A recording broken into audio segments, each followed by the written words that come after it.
Why did my father insist I sign the papers before the funeral? He said it was just paperwork, said grief made people forget things, said it would be easier if we handled it quietly before relatives arrived, and I believed him because my mother had been dead for only 3 days and I was still moving through the house like a ghost, still hearing her voice in rooms she would never enter again, still wearing black clothes that felt like borrowed skin. But weeks later, when the bank froze my account and a letter arrived addressed to a trust one didn't remember creating, I learned that those papers weren't about convenience at all, they were about control. My father had transferred my mother's savings, her retirement account, even the small education fund she'd secretly built for me, into a legal structure where he was the sole decision-maker, and the signature at the bottom, mine, had been placed there while my hands were shaking too badly to read the words above it.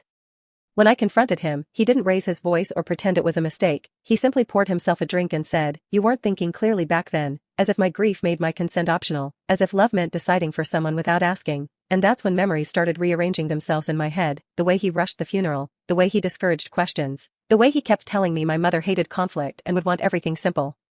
I realized he hadn't stolen in a moment of panic or desperation, he'd stolen patiently, respectfully even, waiting for the exact window when I was weakest, when saying no felt harder than signing my name. Months passed before I understood the full shape of it. The house sold quietly, the accounts drained slowly, the trust rewritten so cleanly it looked intentional, and when I spoke to a lawyer, she didn't sound shocked, just tired, like she'd seen this kind of betrayal before. The case moved forward. But what hurt most wasn't sitting in meetings or reading documents with my mother's name on them, it was recognizing that my father didn't need my forgiveness, only my silence, and that the final thing he took from me wasn't money or property, but the certainty that grief would be respected.